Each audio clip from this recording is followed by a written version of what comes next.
Hrvatska olimpijska akademija, Hrvatsko društvo za ujedinjene narode i Hrvatski olimpijski odbor već 8. godinu za redom obilježavaju Međunarodni dan sporta za razvoj i mir. I evo ove godine također započinjemo kampanju i nažalost elektronskim putem moramo obilježiti zbog pandemije COVID-a. Međutim, također smo zadovoljni što uključujemo sportaše i sportašice u ovu kampanju.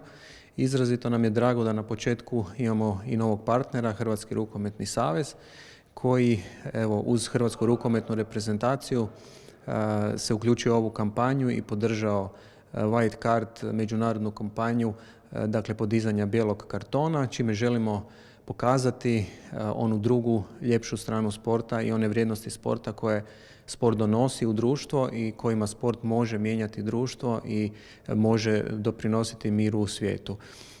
Ovim putem bi posebno zahvalio Hrvatskoj rukometnoj reprezentaciji na njihovom sudjelovanju u ovoj kampanji i na njihovom doprinosu, čime su zapravo pokazali da i u sinergijskom djelovanju svih nas zajedno možemo doprinijeti i dati puno više i sportom mijenjati društvo na bolje.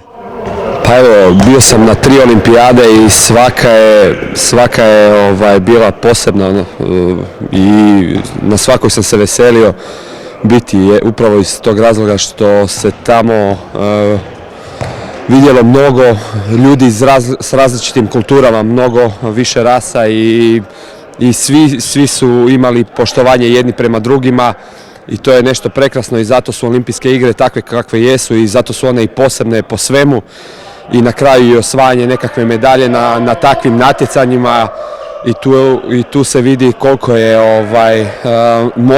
moćno to jedinstvo i različitost u jednom, tako da to je, ja mislim, najljepši pokazatelj kako možemo svi biti jednaki.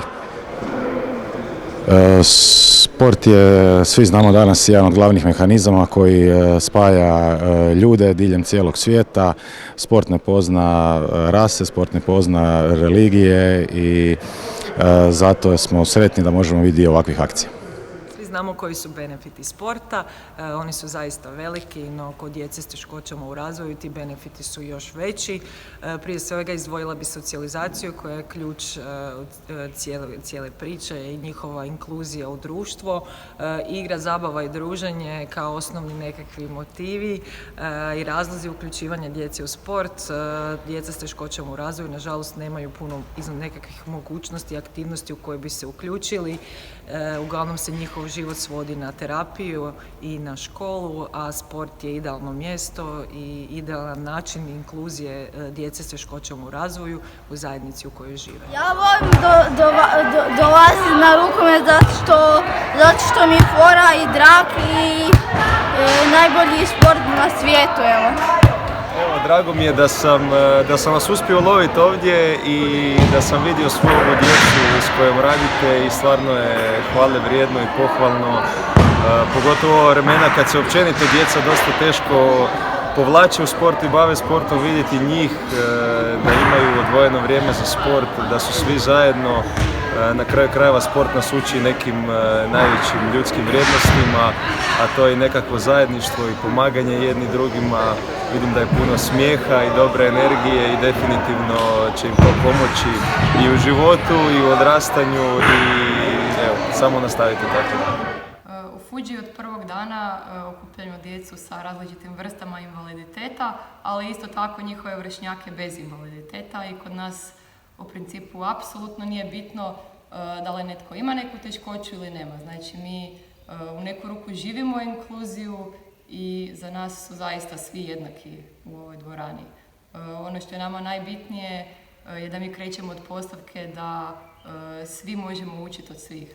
Tako se događa često situacija da koliko djeca s invaliditetom imaju koristi od ovog treninga i svih aktivnosti koje provodimo, ponekad čak i više djeca bez invaliditeta imaju koristi od svih naših aktivnosti.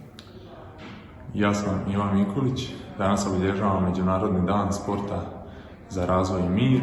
Želio bih sve pozvati da podignu bijeli karton za što veću ravnopravnost u sportu.